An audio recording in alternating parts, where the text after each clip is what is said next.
brief answers to these questions. Much like the kids' questions, your questions could each be a sermon or a sermon set. So these will be, consider them almost to be invitations to further dialogue, or at least some of them will be that way. Interestingly enough, as often is the case, they broke down into groupings, which I'm calling societal, theological, congregational, and personal. So this congregation is expressing curiosity about those four areas of life. And the first question, the first question is societal. And it is, so I'm not going to read all the questions, right, or their entirety. But this question is about a person who, when they see somebody who's hungry on the street, they want to help, but as soon as they feel that impulse, they feel a conflicting impulse because, the questions start to come up. Am I giving this to a scam or a drug habit? I feel bad about not reaching out to help, but I don't really know how I should be responding to this situation. I feel that also, is my first response. I feel that conflict and that tension. I think probably when I feel that, it's not my job to question their motivation.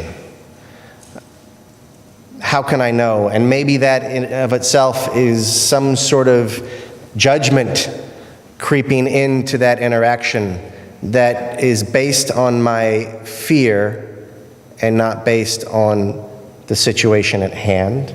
Nonetheless, I cannot dismiss it easily. The frame I want to use is one of interbeing. What if we are the same person?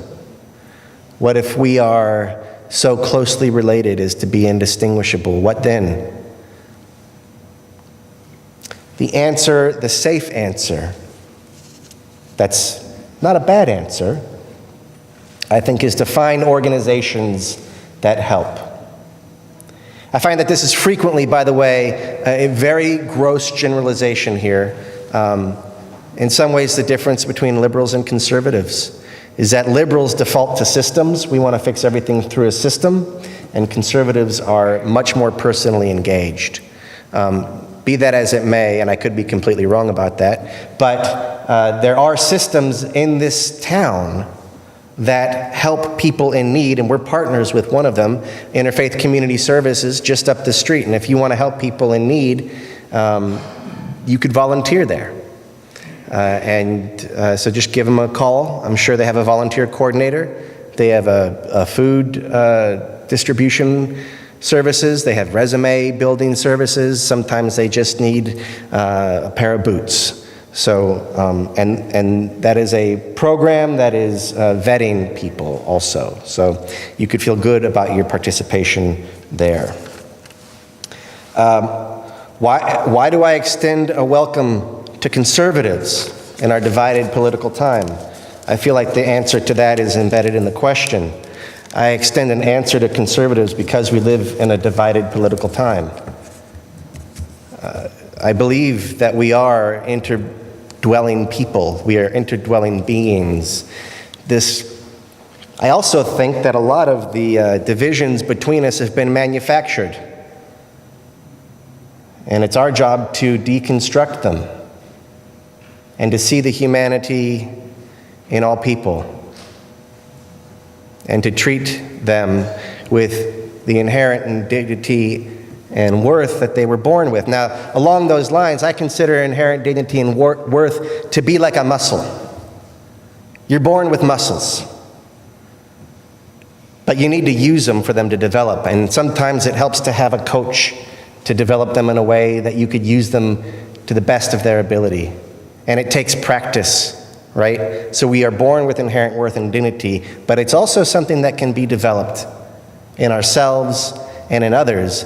And to develop it in others, and this was, going back to this fellow up here, one of the things that I think he recognized, that when people understood themselves as forgiven, they were freed from the fear that was holding them down. When we recognize inherent worth and dignity in somebody, we have a connection with them And there is some freedom found there. And it's a lot easier to talk to somebody who you have a relationship with than somebody who you are dehumanizing as a conservative or a liberal or some other label. So I'm not saying it's easy, but I don't think that you all came here for easy. At least I hope you didn't. If you've ever sat through one of my sermons, I don't think that you would be here for easy. At least that's what I hear. Okay, so speaking of sermons and easy and not easy, this a few weeks ago I gave a sermon on white supremacy systems and how they are infectious, insidious in our culture. And someone wanted to know if they were born a racist, and if that's what I was trying to get across. And the answer to that is no. That's not what I was trying to get across. However, we all were born into a system that I think undeniably has over time privileged white people. It is in our founding document as a nation. And it is in a lot of other historical evidence as well, just the behavior of our European ancestors when they came over here.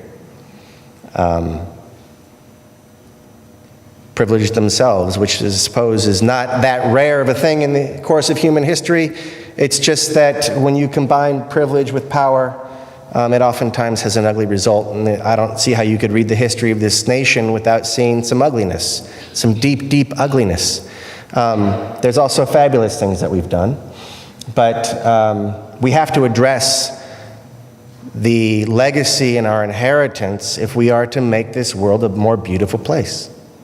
And that comes to inhabit our bodies even. It's in the systems that we grew into and grew up with, but I don't think that we can grow into and up with those systems without them having a deep influence on us. And so it becomes our responsibility to take on these questions, to wrestle with them. And they're not easy, and they are nuanced, and they are complex, and oftentimes there's 5 right answers or no right answers.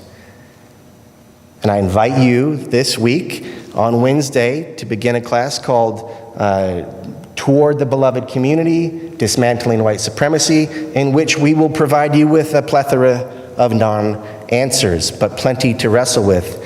And we'll do so hopefully in a gentle way that allows us to move forward in this regard. The other question has to do, I think, with white culture, so to speak. That's a complex question.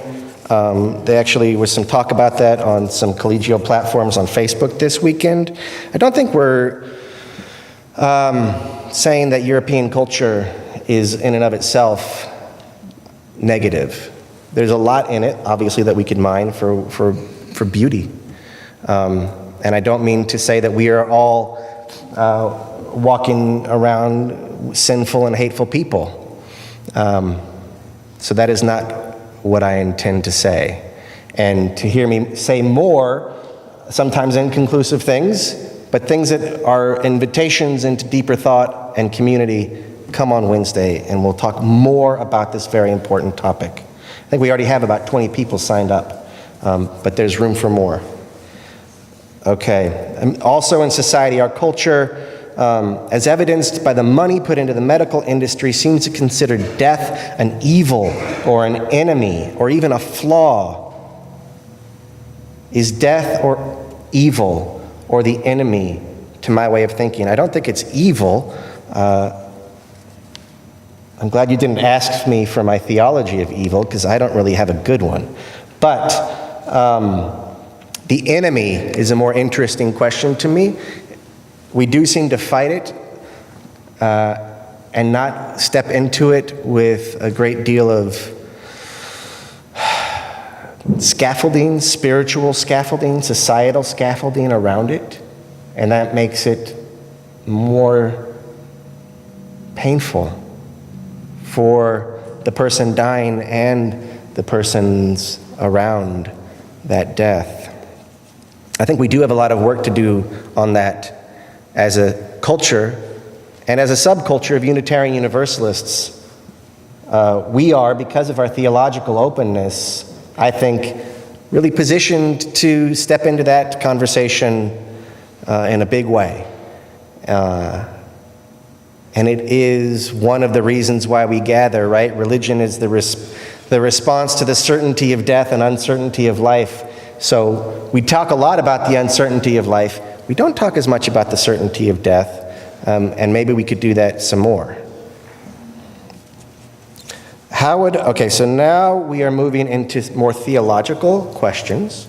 How would I respond to people who say they are looking for a more sacred experience when they come to MVUU? I would respond with open arms. I would say, me too. Me too. How do we do that? What do we do together to make this experience more sacred? I would also say, what are we doing? What is our framework when we enter this place? Are we taking advantage of the sacred moments that happen here? Taking advantage is the wrong phrase. Are we engaging them when they're offered? Joys and sorrows, for instance, is a sacred moment. It's a sacred moment, right? Singing is sacred. Listening is sacred. And these are things I'm just noticing that our history as a tradition and as a congregation has lifted up as being opportunities for the sacred. We talked about it, it was last week, the 7 things, the listening, sharing, singing, praying, a couple other things that I'm slipping my mind right now. But those are fundamentally sacred activities when done with a sacred intention. So there's sacred opportunity, which perhaps we can increase and play with. There's also sacred intention, and that's up to me, you, everyone who walks through these doors. But if you have ideas, I love talking about that stuff. So if you ask that question, you've got ideas, give me a call or an email, and we'll go have coffee and play. I say, besides finding a new home, so this is congregational now. Besides finding a new home, what do I view as the biggest challenge for this congregation, or the one that I intend to spend the most energy on? They're sort of related, but I want to spend a lot of energy on. It actually kind of hurts me to say this, which is terrible. This is terrible. I want to spend energy on making y'all feel good. It's my disposition as a minister to challenge and to invite you into meaty, hard stuff. But this congregation has been engaged in a huge transition for 2 years, and you deserve to feel good because you've done amazing work. Coming here on Sunday and supporting each other is in and of itself amazing and beautiful, good work, and you deserve to hear some adulation from the pulpit and to engage in stuff that feels good. You know, in a related note, I think about all the things that are troubling the world these days and protest rallies that we go to. I'm not a big fan of protest rallies. I think they're oftentimes more for the ego than for actual justice work. But I think what I'd like to do in the future at protest rallies, which sort of applies to what I just said, is do something beautiful. Have art or something to share, some delicious food to hand out, to present the world with a picture of a more beautiful reality. So I want us to recognize that this congregation is a beautiful reality. It's not without struggle, but it is all by itself. That you come together, that you are claimed by one another is a beautiful reality, and I want to spend some time celebrating our community as we move forward. And then the last grouping of questions are more personal. If I hadn't pursued ministry, what would have been my second choice? Well, that assumes that just because I choose it, it would open itself up to me. I'm not so sure that that's true. I would love to have been a college football announcer. That would have been a lot of fun. I would have been interested. I do write on the side, creative stuff. It would be nice to get paid for that, but that doesn't happen for very many people. So I don't know. I don't know. I don't know if there was another job for me.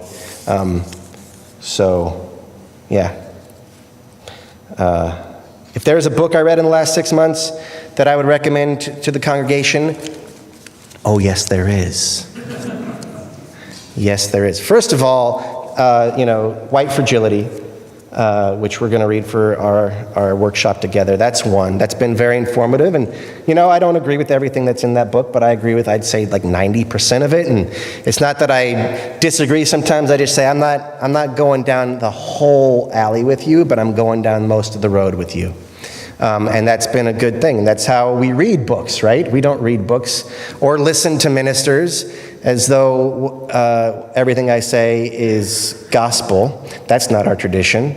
But we do enter into that conversation. That's a very good book to be in conversation with. The other book that's totally baking my noodle, and that I love very, very much right now is called, and you've heard me say it, The More Beautiful World Our Hearts Know Is Possible, by a fellow named Charles Eisenstein, who begins with the assumption based on that there's an old story and a new story. The old story is one of domination and based on separation, which kind of gets to Emlyn's question earlier. Why do we judge each other? Because we perceive each other as being separate. I should have said that. Sorry, Emlyn. We perceive each other as being separate, but Buddha and others, and Thich Nhat Hanh most recently, come along and say, actually, we are interbeing. That's how Thich Nhat Hanh understands the world based on his tradition. And Eisenstein takes that notion and says the new story is the story of connection, separation and connection.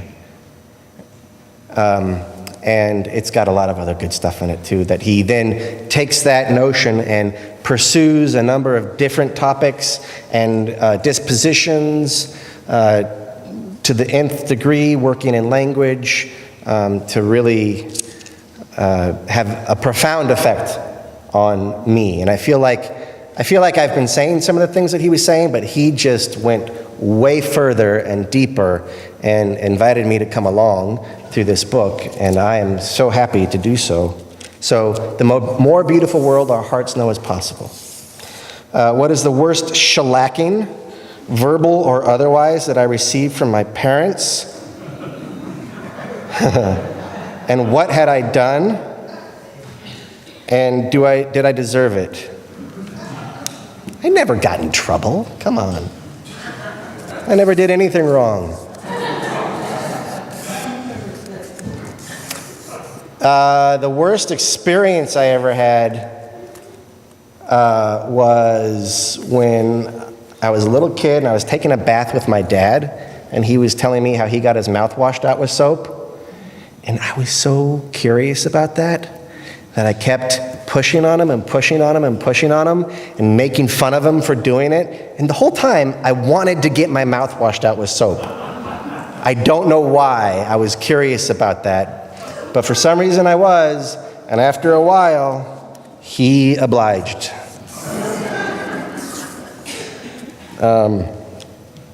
At what time in my life did I know that I would become a minister? And were there life events that led me to that decision? There's a few different answers to that question. I knew that I wanted to do something spiritual, I think, for as long as I could remember. And it really galvanized that moment in that little earthen hut on Tatooine when Obi-Wan Kenobi was telling Luke Skywalker about the Force for the first time. And that presented to me this alternative way to look at the world. I was cool with Christianity as a 6-year-old. I hated Sunday school, and I liked the forest, and that opened the door to a whole bunch of other stuff. And I said, maybe there's a way I could be a Jedi later in my life. So I got to stop soon. That was one of the things that led me there. Then I was working at a terrible job in Tucson that I absolutely loathed, and a friend sent me a sermon written by a minister, and it was called American Fascism, and it was by a minister named Davidson Lohr. And I read it and was deeply impressed by it. I wrote to him. He wrote back to me, basically, now that I think about it, maybe he just cut and pasted another sermon, because it was long. And I thought, wow, this is amazing. And then I wound up moving to Austin, and lo and behold, went to that church where Davidson was the preacher. He was a controversial preacher, and wound up not being there for much longer after I got there, due to a number of different things. But looking back on things like that was a moment that pinged me, because shortly thereafter, my life wasn't going exactly the way I wanted it to. And I said, maybe this is an existential problem. Maybe if I had a community to work this out in, it would help. And I wandered over to 22nd Street Church. And the first person that I saw preach there was a fellow named Robert Latham, who was an amazing preacher.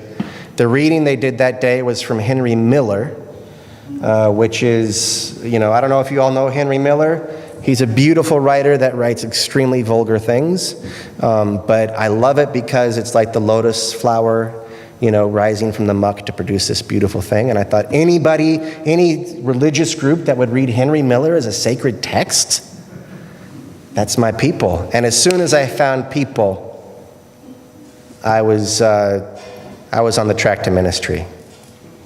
So that's all the questions. I came in about 1 minute over time, which is better than I do in a sermon, I think. And now it's your turn. Now it's your turn. So please take out your journals. If you don't have a journal, please raise your hand, and Theda will bring you one. Does everyone have one? We've got a couple folks in the back here, Theda.